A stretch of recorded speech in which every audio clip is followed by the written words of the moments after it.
સુધીના તમામ સમાચાર જોઈએ સુપરફાસ્ટ અંદાજમાં। જેઠ મહિનાની પૂનમને લઈને ઉત્તર પ્રદેશના પ્રયાગરાજમાં ભક્તોની ભારે ભીડ જોવા મળી। ગંગા નદીમાં ડૂબકી લગાવી હજારો ભક્તોએ ધન્યતા અનુભવી। તો વળી દક્ષિણ ગુજરાતના તાપી, નવસારી, વલસાડ, ડાંગ, દમણ, દાદરા નગર હવેલીમાં પણ વરસાદની આગાહી। હવામાં આવતા ભેજના કારણે વરસાદની શક્યતા। રાજ્યમાં ગ્રામ પંચાયતની ચૂંટણીનો ધમધમાટ। આજે ઉમેદવારોના ફોર્મ પરત ખેંચવાનો અંતિમ દિવસ છે। સાંજ સુધી ચૂંટણીને લઈને ચિત્ર થશે સ્પષ્ટ। 4564 ગ્રામ પંચાયતોમાં 17728 ફોર્મ ભરાયા। ગ્રામ પંચાયતના સભ્ય માટે 64,714 ફોર્મ ભરાયા છે। તો 3,526 પંચાયતોમાં પેટા ચૂંટણી યોજાશે। 22 જૂને ગ્રામ પંચાયતોની ચૂંટણી માટે મતદાન, 25 જૂને મતગણતરી હાથ ધરવામાં આવશે। મોરબીની રણછોડગઢ ગ્રામ પંચાયત બની સમરસ। સતત બીજી વખત રણછોડગઢ પંચાયત સમરસ બની છે। સરપંચ તરીકે યુવા મહિલા આગેવાનની પસંદગી કરાઈ।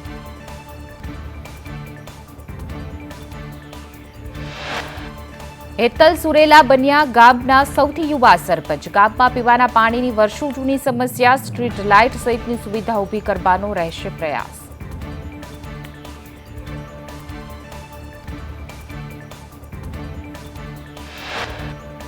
થાનગઢની જામવાડી ગ્રામ પંચાયત સમરસ બની છે। જામવાડીમાં સરપંચ પદે મહિલાની વરણી કરાઈ છે। 2000થી પણ વધુ લોકોની વસ્તી ધરાવતું ગામ બન્યું સમરસ। છેલ્લી 3 ટર્મથી ગ્રામ પંચાયત સમરસ બને છે।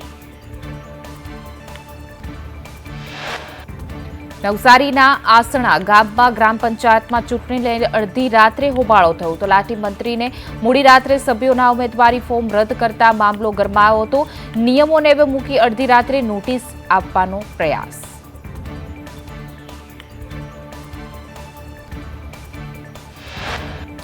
ગોંડલમાં યોજાનાર દલિત સમાજનું મહાસંમેલન મોકૂફ રહ્યું છે। દલિત સમાજની માગણી પૂર્ણ થતા આંદોલન મોકૂફ। દલિત સમાજના આગેવાનો સાથે પોલીસે બેઠક યોજી।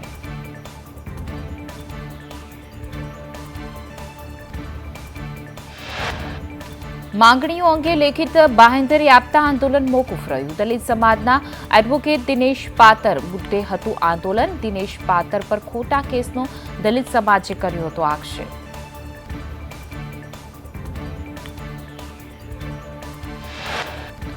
અમદાવાદમાં રંગે ચંગે જગન્નાથ મંદિરની જળયાત્રા નીકળી। 108 કળશમાં સાબરમતી નદીનું જળ ભરાશે। જય જગન્નાથના નાદથી મંદિર પરિસર ગુંજી ઉઠ્યું।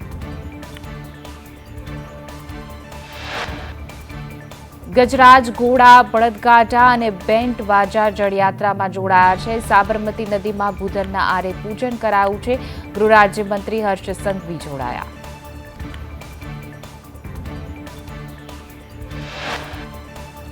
જળયાત્રામાં વિવિધ અખાડાઓએ પણ કરતબો કરી લોકોને મંત્રમુગ્ધ કર્યા છે। મહિલાઓની અનેક ભજન મંડળીઓથી જળયાત્રા શોભી ઉઠી।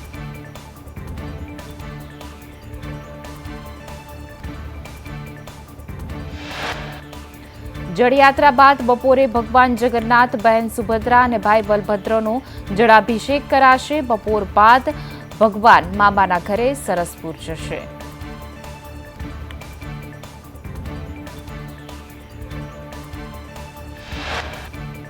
અમદાવાદમાં જગન્નાથ મંદિરમાં છવાયો ભક્તિમય માહોલ। જળયાત્રા નિમિત્તે મંદિરમાં ભંડારાનું આયોજન કરાયું છે। દેશભરથી આવેલ સાધુ સંતો મહંતો માટે વિશેષ ભંડારો।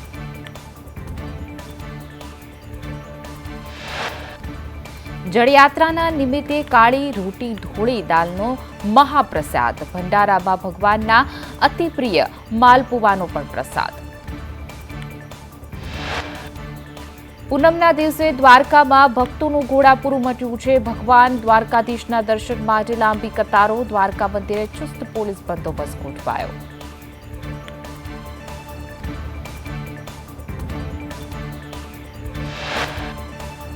દ્વારકાધીશ જગત મંદિરમાં યોજાયો જ્યેષ્ઠાભિષેક મહોત્સવ। શ્રીજીને આમરસ અને અઘોરકુંડના પવિત્ર જળથી કરાયો અભિષેક।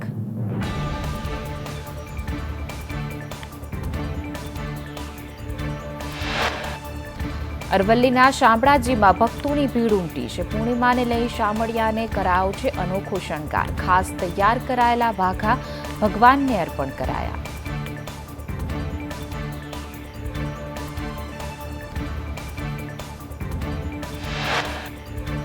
ઠાકોરજીને સોનાના આભૂષણોનો શણગાર કરાયો છે. શણગાર આરતીનો હજારો ભક્તોએ લાભ લીધો.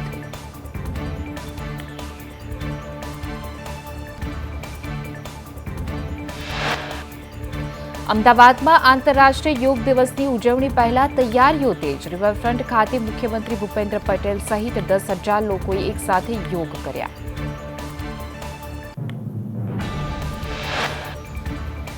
ભાવનગરમાં આવતીકાલથી 3 દિવસ વીજ કાપ. પીજીવીસીએલ દ્વારા વીજ લાઇનની કામગીરીને લઈને વીજ કાપ કરાયો છે. સવારે 6 થી 11 વાગ્યા સુધી વીજ કાપ રહેશે.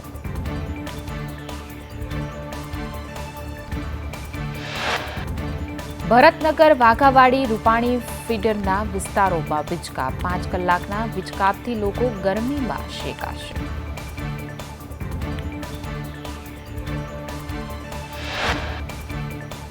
ભાવનગરમાં વધુ એક ફ્લાઇટ બંધ કરાય છે. ભાવનગરથી મુંબઈ પૂનાની ફ્લાઇટ બંધ કરવામાં આવી. ઉડાન સ્કીમનો સમયગાળો પૂરો થતા ફ્લાઇટ બંધ કરાય છે. સ્પાઇસ જેટ એરલાઇન્સ દ્વારા કરાતું હતું સંચાલન.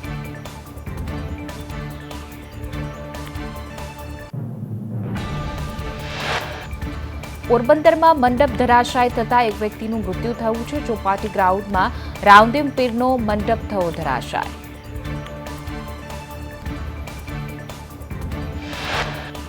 મંડપ ધરાશાય થતા એકનું મૃત્યુ થયું છે. 16 લોકો ઈજાગ્રસ્ત થયા છે. ઈજાગ્રસ્તોને સારવાર અર્થે ખસેડવામાં આવ્યા. કમલાબાગ પોલીસે વધુ તપાસ હાથ ધરી. સુરેન્દ્રનગરમાં વિડીયો બનાવી રૂપિયા પડાવવાનો ખેલ. પોલીસે વધુ 8 આરોપીની કરી હતી ધરપકડ. અગાઉ વિડીયો બનાવનાર યોગેન્દ્ર ઝડપાયો હતો.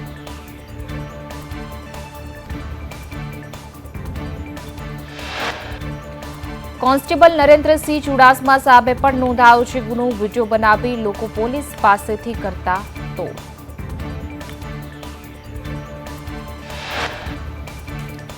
સોશિયલ મીડિયામાં બદનામ કરી પૈસા પડાવતા હતા. પોલીસ તપાસમાં 2 મોબાઈલમાંથી 500 વિડીયો મળ્યા. હજુ પણ અનેક નામો સામે આવી તેવી પણ શક્યતાઓ.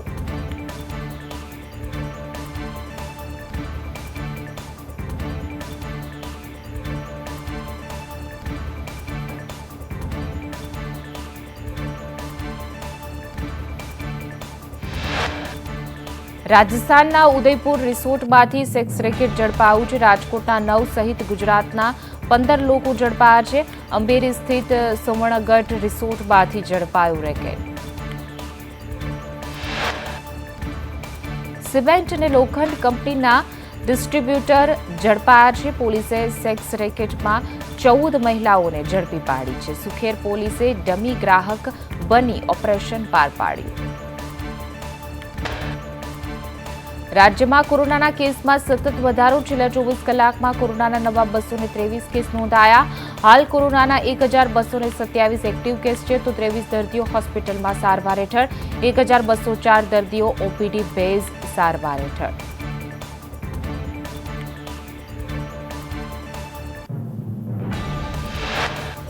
અમદાવાદમાં કોરોનાના કેસ 1,000ને પાર થયા. છેલ્લા 24 કલાકમાં કોરોનાના 175 કેસ નોંધાતા કુલ કેસનો આંકડો 1,091એ પહોંચ્યો છે. અમદાવાદમાં કોરોનાના એક્ટિવ કેસનો આંકડો 761 થયો.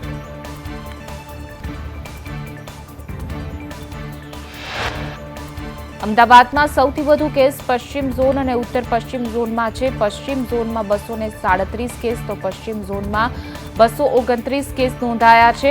મધ્ય ઝોનમાં 23 તો દક્ષિણ પશ્ચિમ ઝોનમાં 126 કેસ. ગીર સોમનાથ જિલ્લામાં કોરોનાએ દસ્તક દીધી છે. ગીર સોમનાથ જિલ્લામાં કોરોનાના 5 કેસ નોંધાયા. વેરાવળ ડિસ્ટ્રિક્ટ હોસ્પિટલમાં કોરોના ટેસ્ટિંગ શરૂ કરાયું છે. વેરાવળમાં કોરોનાના 2, તાલાળાના કોડીનાર અને પ્રભાસ પાટણમાં 1 કેસ.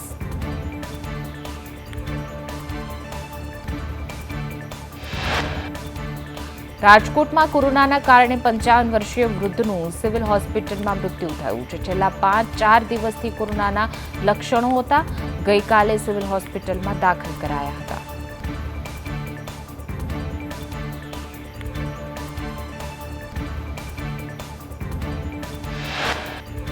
ચેતર વસાવાએ કોંગ્રેસ નેતા હીરા જોટવા પર આક્ષેપ લગાવ્યા છે કે મનરેગા કૌભાંડમાં કોંગ્રેસે કરોડો સેરવી લીધા છે. જલારામ એન્ટરપ્રાઇઝ કંપની હીરા જોટવાની છે. કૌભાંડને લઈને ભરૂચમાં ફરિયાદ થઈ છે.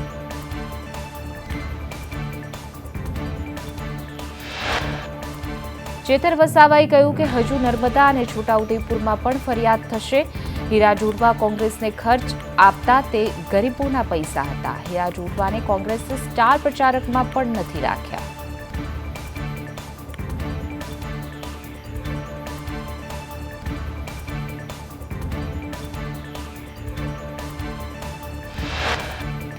અમદાવાદના હાટકેશ્વર બ્રિજને તોડવાનો મુદ્દો ફરી એકવાર ગૂંચવાયો છે.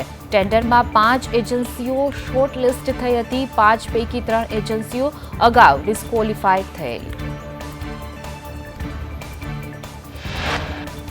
બાકી રહેલી મહારાષ્ટ્રની 2 એજન્સીઓને લઈને મામલો ગૂંચવાયો છે. બંને એજન્સીઓના આંતરિક વિવાદમાં મામલો ગૂંચવાયો. સમગ્ર મામલે મનપા કાયદાકીય અભિપ્રાય લેશે. જરૂર જણાશે તો બ્રિજ તોડવા રીટેન્ડર કરાશે.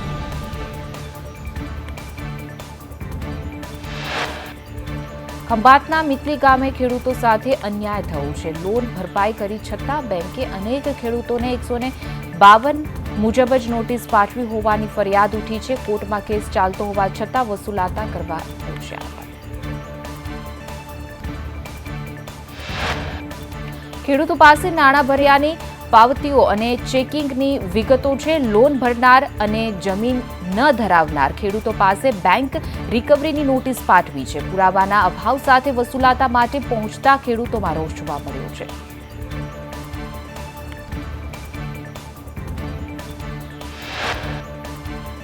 સોમવારથી શૈક્ષણિક સત્રની શરૂઆત થઈ, પરંતુ જામનગરમાં પાઠ્યપુસ્તકોની અછત સર્જાઈ. બજારમાં ધોરણ 1 થી 10ના પૂરતા પ્રમાણમાં પાઠ્યપુસ્તકો ન મળતા અનેક વિદ્યાર્થીઓ અને વાલીઓ ચિંતામાં મુકાયા. રાજકોટમાં ગેરકાયદે ચાલી રહેલા 351 છકડાઓ પોલીસે ડિટેન કર્યા છે. છકડા દ્વારા અકસ્માત બાદ પોલીસે કાર્યવાહી હાથ ધરી છે. ટ્રાફિક ડીસીપી પૂજા યાદવે કહ્યું કે ગેરકાયદે વાહનો રાજકોટમાં ચલાવી લેવામાં આવશે નહીં.